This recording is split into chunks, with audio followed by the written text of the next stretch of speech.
Today on It's Just AuDHD, we're talking about why are the holidays so hard? From social expectations to sensory overwhelm, have you ever felt totally drained by holiday gatherings or anxious about gift giving? If you have, you're not alone. Welcome to It's Just AuDHD. We're two curious ADHD coaches, and we're going deep on the how, the why, and the strategies to get through the difficult moments and how to make the best of life with AuDHD.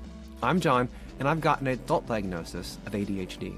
And I'm Tarah, and I have a late in life ADHD diagnosis and an even later autism diagnosis.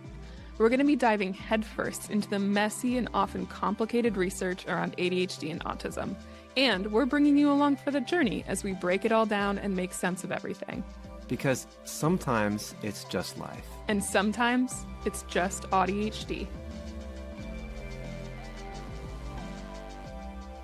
Welcome back, listeners. For today's episode, we have a very special, very festive topic, and it's why are the holidays so hard? Why do they suck so much for us?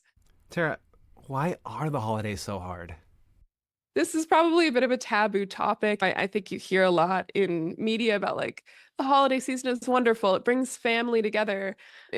You create memories for a lifetime. And I think that actually makes it harder in some ways because there are very distinct reasons why someone with ADHD and or autism would have a hard time. But then you sound like a total Grinch if you're like, I get stressed for the holidays. I don't like them. I've also heard that for some people, the holidays are depressing or, Yeah. right? It's like there's that side of it as well on top of the stress. Absolutely. And so today we're going to talk about why that's the case and what you can do about it. So let's jump right in. Before we begin, I just want to remind you that this podcast is for informational purposes only and should not be considered medical advice. It is not intended to replace professional medical care.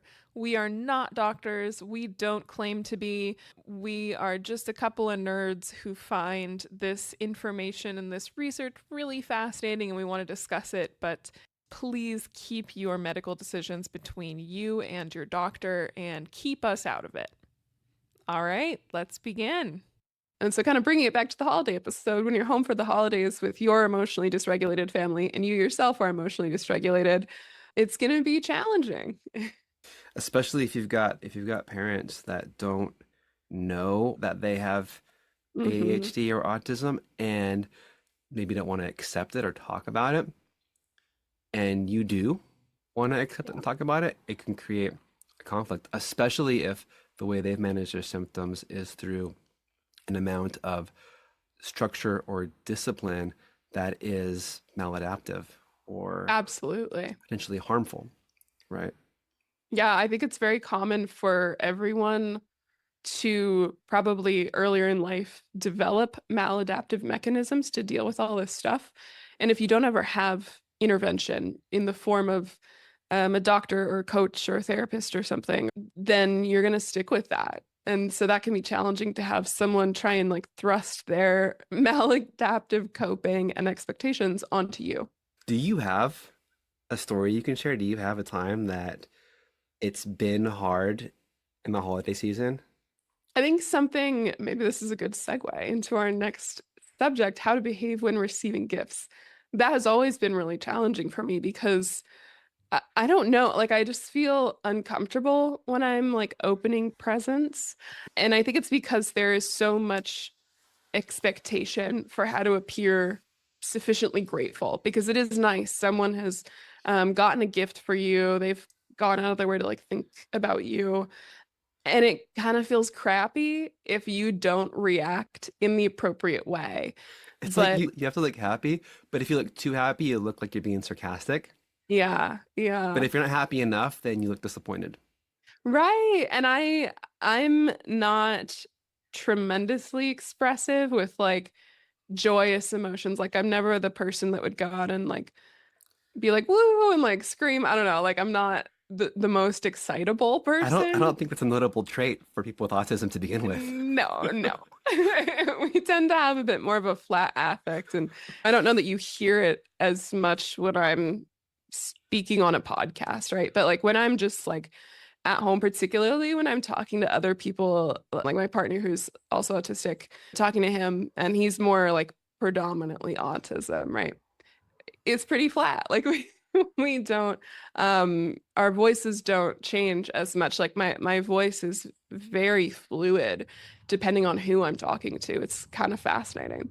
And so for the holidays, there is this script that it feels like you're supposed to follow, and it's hard. And I feel uncomfortable. There's also a concept with autism, which is like the you don't like being perceived. It's autism can feel like you're always sort of being watched, even if you're not. And it's unsettling. And so when people actually are watching you and waiting for your expression and they're excited, they're emotionally invested in how you're going to react, it's a lot. And I don't know how to like if I were to be able to take the present and like go sit in bed and like open it up all by myself, it would feel good. And so that's how I distinguish. Some people are like, maybe you feel like you don't deserve the present, or maybe, and it's not that, because I would feel totally fine and normal if I was opening it up all by myself. And even then, I think there's a little bit of stress there because I get so stressed about like, if I were to open it by myself, do I need to send them a thank you note? What do I put in that thank you note? That's another task. Like, Yeah. It's a social contract that is inextricably two-sided, and I don't always feel like I can uphold my end of the contract. Yeah, it's funny. I thought about this a little bit because I didn't really like gift giving. I don't like gifts. I don't like giving gifts. I don't like having to think about it. I don't like Yeah. getting gifts. Gifts are objects and it's material, and I don't want to be so. I don't like the idea of being so consumerist. The reality of it is, like, I am consumerist. I love having things, but I love having specific things that I like. And so it is like all the stress around giving and getting things that you didn't ask for, don't know how to react to. Yeah. So to your point about it, like the thoughtfulness, I feel like whenever the gift is something that is thoughtful or handmade or intentional or comes from a previous conversation, that's whenever it's easier. Like it feels more natural because it comes from the heart. It comes from the relationship rather than it just being like a random thing because of this season, which has always felt weird. Well, it's kind of nice to be able to have a talking point as well. Like if it's homemade, you can be like, "Wow, how did you make this? Yeah. How long did this take you?" Or if it's something where they maybe there's utility to it, you can say, "Oh, great, I can use this when I do blah." And so it kind of feels Uh-huh. like the script there is easier compared to just Yeah. like a gift. And you're like, this is cool. I don't know what to say. Thank you. Right, right, right. Especially if it feels random, right? How do you react to gifts? Yeah, I think it depends on where it's coming from. I think I've gotten to a point, probably because of all of that, telling people over the years I don't want gifts and don't uh, care about gifts. Um, we just don't even do them in my family, really. It's like we'll do things for each other. Like my wife and I will do vacations, so we'll pay for like the hotel or pay for the flight or whatever, and then we'll get stuff for the kids, and that's always fun. We don't really do stuff for each other as much, or stuff that we know we'll ask for, and then we'll get the thing that we're asking for.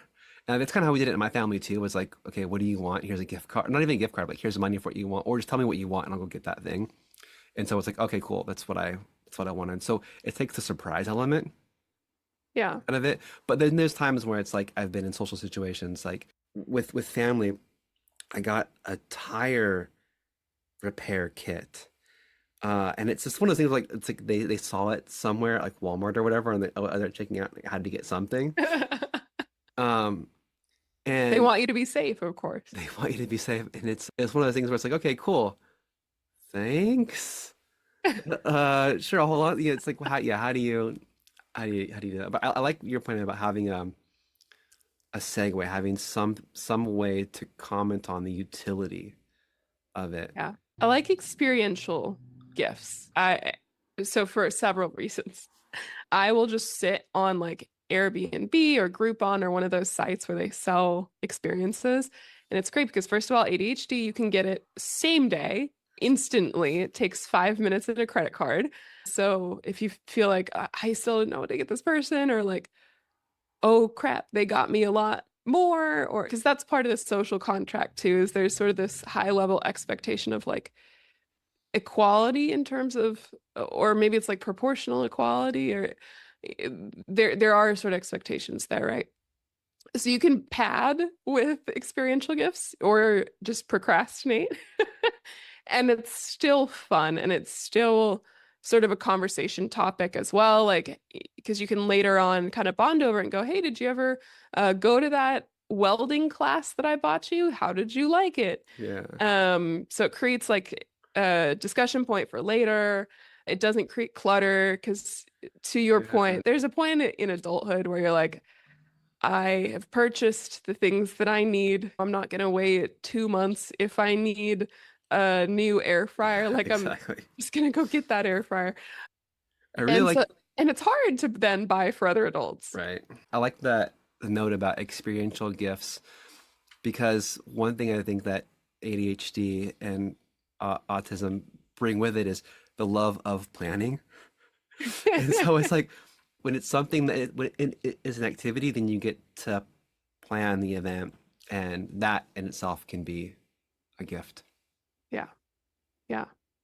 I think it's the perfect gift for ADHDers to give other people, We've been talking about gift giving, and there's a which is couple, only one small part of the holidays. only one small part. In addition to that, there's managing social expectations, handling routine change, setting boundaries for overwhelm, and all of the sensory overload that comes with that. Now, managing social expectations can be tough, so I think it's important to give yourself permission to take a break.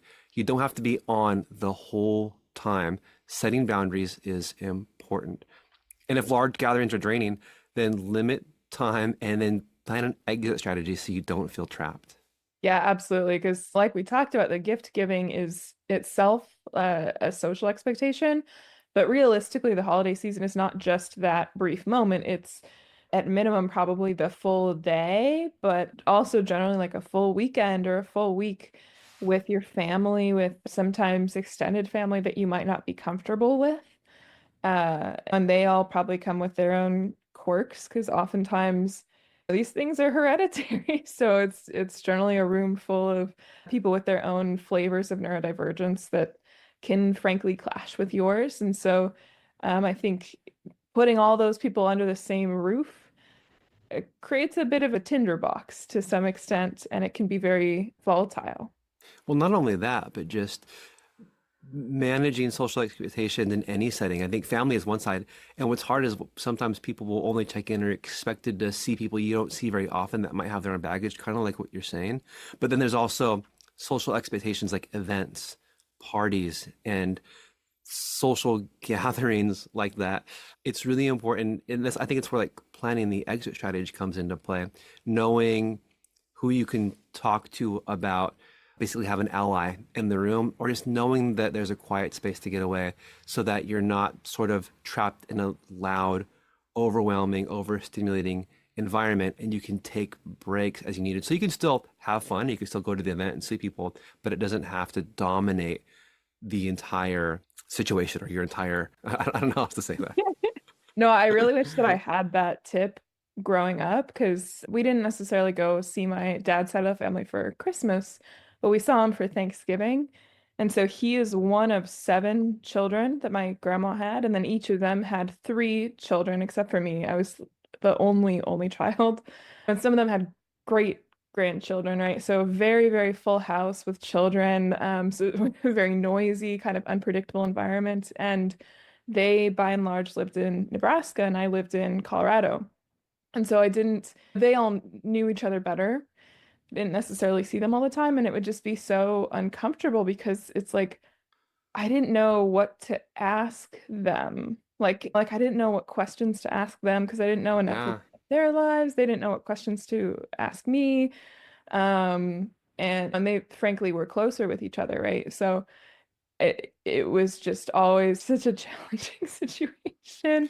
And I always appreciated the couple of relatives that would come and ask me more questions. And give me, I guess for lack of a better term, a script to follow almost. Like, be like, oh, how are you doing in school? But I'm like, okay, thank God there's something to talk about. But I didn't know that I had the permission to take a break, right? And so you just sort of sit and simmer in that for days at a time, Yeah. just feeling the anxiety of like, I know I'm supposed to be engaging with people, but I don't know how to go about it. Yeah. Well, and what's tough too is the awkwardness that comes with social gatherings when you, especially when you feel the pressure to be at like a holiday party, or doing something with friends, or especially when it's a work gathering. Those can be so awkward, and you kind of feel like you gotta be there, and they can be kind of clicky, right? Sometimes there's a couple of people that are hitting it off better, and if you don't have somebody that you can rely on, or somebody that you can know is a safe person in the room that you can talk to, it might feel a little bit you might feel a little bit ostracized in Well, those and in this those is settings. really a hot take. I almost think it's worse if the people are really nice. Because if they're nice and friendly and stuff and they're trying, but you just maybe feel uncomfortable for whatever reason, it almost feels like you put the blame on yourself. Like you're like, why am I so awkward? Why is this so uncomfortable? I'm Yeah, be yeah, the common denominator. Yeah, like it's like almost more challenging than if you have the crazy uncle. totally. That's just Uncle Lou, and he's always like that. It's worse when they're nice, in my opinion. Yeah. Well, what something that my wife and I do now, and if we have like if we're going to see family, or if we're going to a holiday party, or if we just went out for the evening, sometimes we'll game plan together and say, okay, there's a couple of people we know we want to see, and then we have a timeline in which we want to be able to leave, and then we kind of have cues for each other. That way we can like go and still try to have a good time, but we can set expectations about when we want to start preparing to leave and when we want to go. That way we can still see the people we want to see, but kind of cap it and have a limit. And then we know that together we're gonna stay for a certain amount of time and then go. So it's easier, a little bit easier to manage that conversation and manage that exit. Yeah, I love that. I love that idea of pre-planning. Speaking of pre-planning, another thing that you could do that like is just now occurring to me, they have those like decks of cards with prompts to like get to know someone better. That it's usually like Yeah, questions to yeah. ask a partner, or questions to ask a friend or whatever. But I feel like that would totally work for family gatherings too. Like you could, if you had a deck of cards in your pocket or something, and be like, hey, if you were a superhero, what superpower would you want? And just go ask your family members. It gives you something to talk about. And I feel like that's not super awkward. I Well, don't know. I love that. I love that because you're gamifying the experience, right? You're bringing something to it that it makes it feel natural or less weird, because you're just like, oh, it actually isn't that weird to pull out a deck of cards and say, hey, I've got some questions, or do you want to play a game? It gives you an entry point and a kind of like a preset thing to do, an activity to take And some of if you that don't pressure need it, you off. don't need it. Yeah, I want to talk about routine change a little bit. Mhm. Routine changes can be hard, especially with ADHD.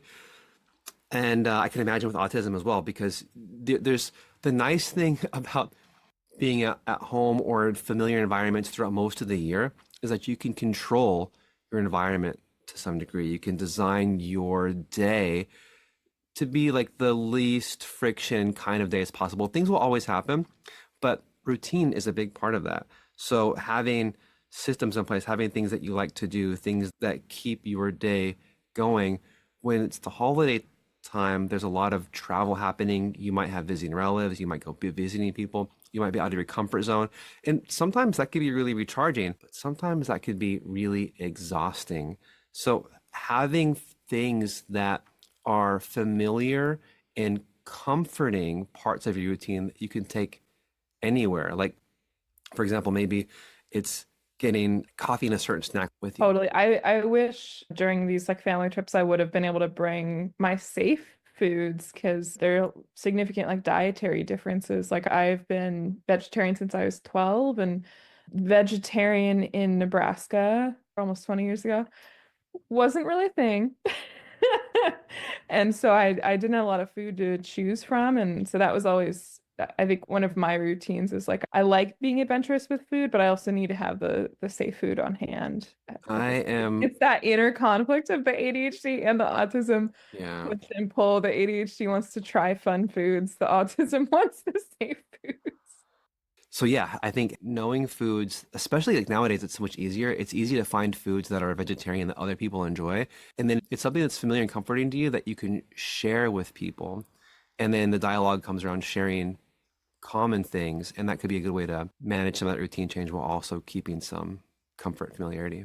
My family, when they'd cook holiday meals, they're catering, right, to like 40 some odd people in one house. And it was me and my mom who were vegetarian. There were only two of us, right? So there weren't a lot of options. And so we'd end up having to go to Denny's because that was the only thing that would be open on like Thanksgiving Day. Oh yeah. And there's nothing on the menu that was vegetarian. So I'd be like, can I have a salad with no chicken? And I still remember like this waitress being like, well, do you want like steak? I'm like, no, no, no. Do you want shrimp? I'm like, no, no, no. Like just nothing on it. And she's like, it's not going to be cheaper, right? And so there was just this like, Yeah. It's so awkward, right? Like people don't understand. It's like I've been in that exact situation. it's growing. It's getting better. Fun fact, vegetarianism is significantly more common in the autistic population than the common Oh wow. population. Yeah. So I think that even these struggles are probably relatable to some of our listeners. Yeah. Something that I like to do in terms of routine change that I can control if I'm traveling is my bedtime routine. That one is so important because sleep is so important, especially with ADHD. Sleep is so important because when you don't get enough sleep, the symptoms the next day on lack of sleep are so much worse. For me, whether or not I take my medication, if I don't sleep well, I'm just a mess. So having a good sleep routine at home, I have a sleep routine. I have the kids, so after we get them to bed, we try to start winding our nights down. And it could be little things like that wherever you are that help you prepare for rest and winding down, especially if you're like in a different time zone. Having simple things like taking a shower and brushing your teeth and getting out pajamas, all of that sounds trivial, but having that part of your routine and that kind of consistency, whether it's reading a book or going through the motions of it, can be really comforting and really good. Because I've been in situations before where I don't have that, and especially when you're trying to meet people or hanging out with people, and it's just like drinking all night. That's pretty much the recipe for disaster. Yeah, absolutely. And I would say to build on that is coming up with condensed bedtime routines. Because Yeah, sometimes when I'm traveling, I'm like, I'm going to keep my whole routine. And then of course, it's extra challenging as well. It's extra important and extra challenging at the same time. And I'm not going to pretend that I'm the expert here. Like I have an atrocious sleep routine and sleep habits for my entire life, but I've come up with ways to sometimes collapse it. So for example, flossing my teeth takes a really long time. And I'm like, I gotta do it, I gotta do it. But like if it gets past a certain point, it is more important to get to bed. My teeth can wait. I can yeah, floss tomorrow, whatever. I'm just gonna brush them. Or like, you know what? So this is a weird kind of, I think it's like a texture sensory thing. Sometimes I just cannot bring myself to wash my face. It's yeah, really hard for me. And so I at one point found my micellar water, I think it's called. I don't know if I'm saying that right. Where you can just like wipe your face with a towel and that type of water to get stuff off, which again is it's better, right? But sometimes I'm even like, I yeah, can't do that. And I'm like, you know what? If you don't wash your face tonight, it is not the end of the world. Like you need to go to bed.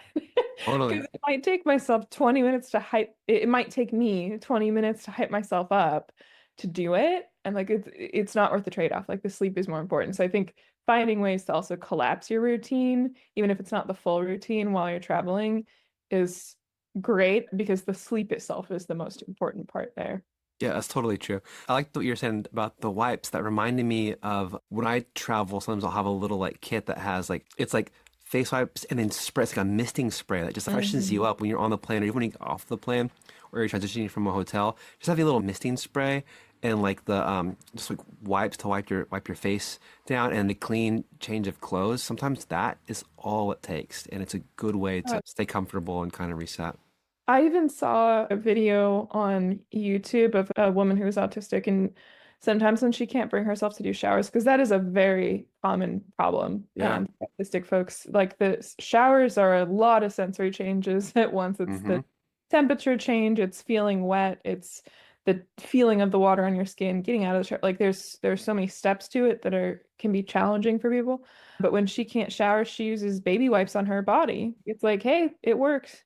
And I know some people might be worried about the environment too, like because I think we are in general a fairly conscientious group, but a couple baby wipes is not gonna be the end of the world, right? Totally. I read that in How to Keep House While Drowning, which is a great book that talks about some of that stuff. And when she talks about the environment a little bit, her thing, the way she puts it is you have to take care of yourself first because you'll be able to make bigger positive impacts on the environment if you are yourself healthy in a place where you can do that. If you're struggling, then trying to save the environment is not going to help the environment or yourself in those moments. It will just add additional pressure and stress and overwhelm. And she talks a little bit about the ableism involved in that because when you visit medical facilities, there is a lot of like waste from a medical perspective, and it's okay if you're throwing out rubber gloves and like syringes and all that because you're caring for people.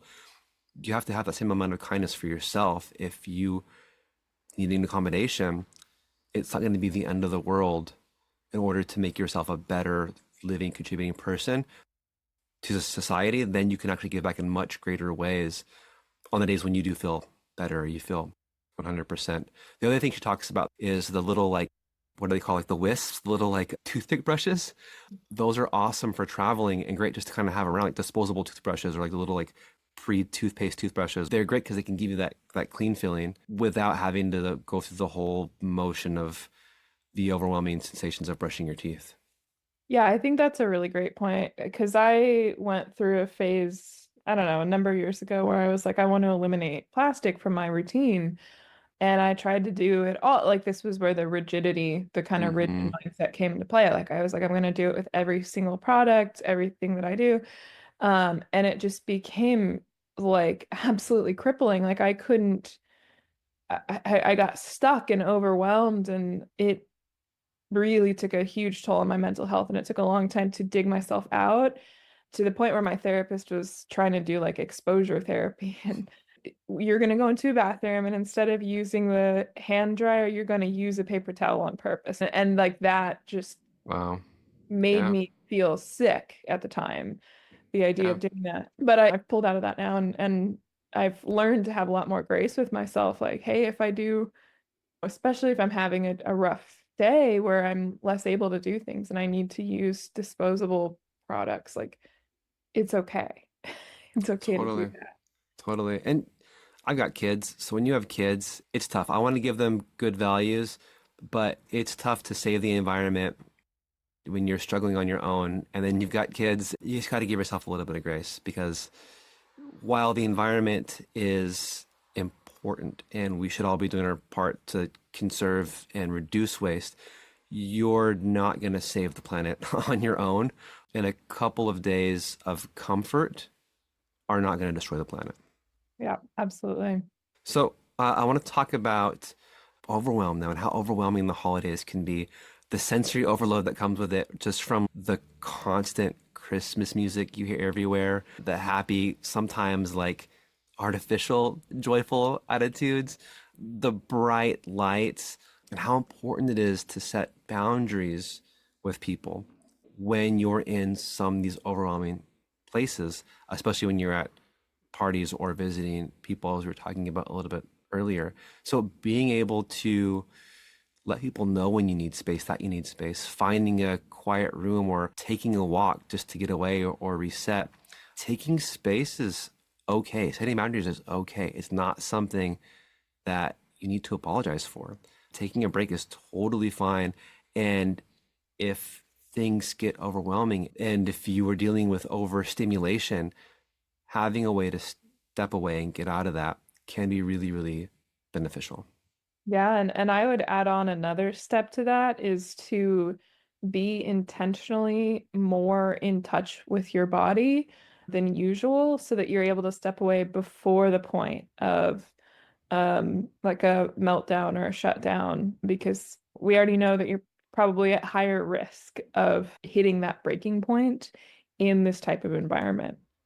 And I know it's challenging. A lot of us um, tend to not have sort of inward focus. A lot of us tend to not be as aware of our bodies and our sensations. And so, gosh, even if you have to like set a physical timer on your phone, like every 20 minutes, I'm gonna check in with my body and see like, are my arms clenched? Does my throat hurt? Does my stomach hurt? Like doing a sort of manual check-in like that, I think Do can you be have to pee? do you have to pee? Am I hungry? When's the last time I drank Totally. some water? Even if Yeah, listening to us say these steps right now, like type it on your phone, make a note or something can help so that you can know when to remove yourself or take care of bodily functions before they get to the point of emergency. Because your body will tell you when it's a crisis. Your body will, absolutely. you haven't drank water in 10 hours. Your head's Yeah. really bad now. So trying to catch it before is ideal. I like that setting a timer to check in with yourself. That's a good one. Yeah. You're not going to remember in the moment. Yeah. Especially all of us time blind folks out there. If you need external structure to do so, use that external structure. Yeah. So as we think about overwhelm and sensory overload and overstimulation, Tara, I'm wondering about some of the science behind the sensory issues. Do you know a little bit about that? Can you talk a little bit about the science behind the sensory overwhelm? Yeah, I'm so glad you asked. Yeah, so there is a scientific reason for why a lot of us feel sensory overload, and it has to do with your neurotransmitters. So in the last episode, might have been the bonus mini episode, we talked about neurotransmitters in the brain and how they're used to send messages. Well, there's two very special neurotransmitters, and those are GABA and glutamate. And those are the technical term, they're excitatory and inhibitory neurotransmitters. So, what this is saying is they are the red light and the green light in your brain. They tell your other neurons when to stop and when to fire. And so these have to be in the right balance. So if we think about the brain as being like a network of roads, right? You would never want any of them to have the green light on all the time because that would mess up traffic flow. You wouldn't want any of them to have a red light on all the time. You need those to be switching on and off in the correct balance. Well, so the theory goes, what they've been finding is that particularly folks with autism tend to have an imbalance between GABA and glutamate. So it's either too much glutamate, glutamate is like the green light, or too little GABA, which is the red light. And so when those are out of balance in that way, you end up getting neurons firing more frequently. And so the neurons in your brain are firing all the time, like a lot more than other people. And so that's why you actually experience sensations in a more intense way. Everybody feels like a wool sweater is kind of scratchy, but like you feel it more if your neurons are firing more because they're not signaling to your brain scratchy. They're signaling to your brain scratchy, scratchy, scratchy, scratchy, scratchy, Yeah. scratchy. Does that explain why I can never settle on one outfit? I have to like go through three or four pairs of clothes until I find the perfect comfortable shirt.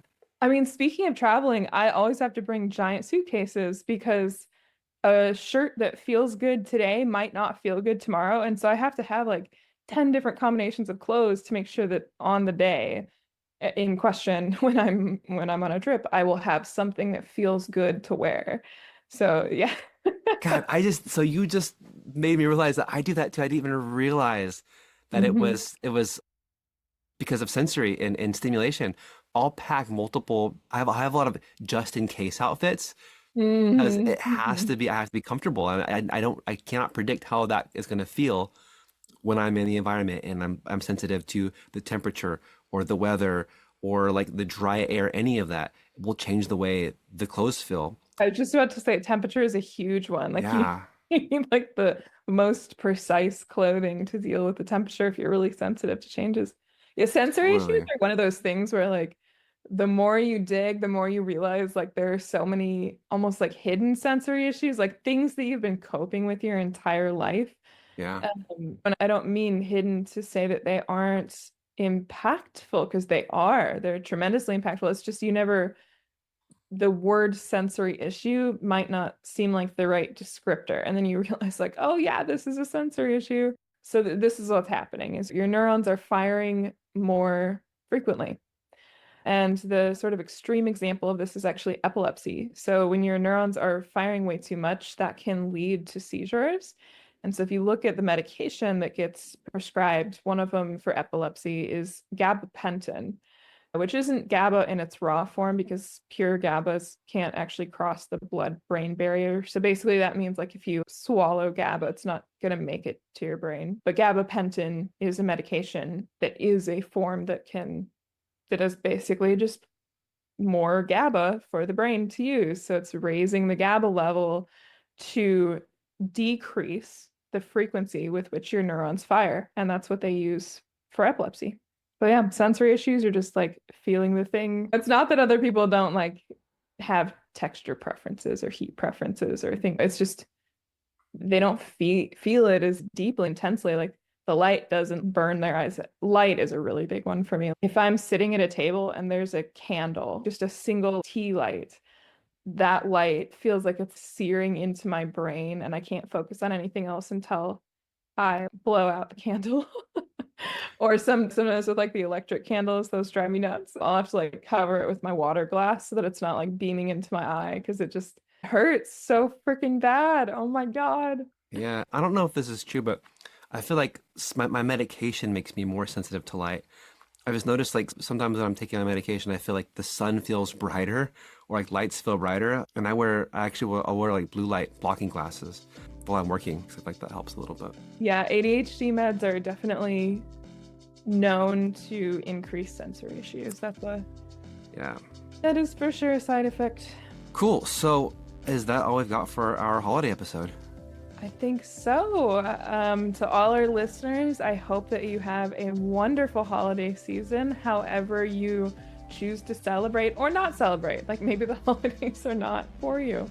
But either way, have a wonderful time, and hopefully these tips were helpful. Yeah, definitely. Let us know. Let us know if there's anything we missed or anything you do to cope with the holidays. Please share. We might use some of them ourselves. Cool. Stay safe. Take care. Happy holidays.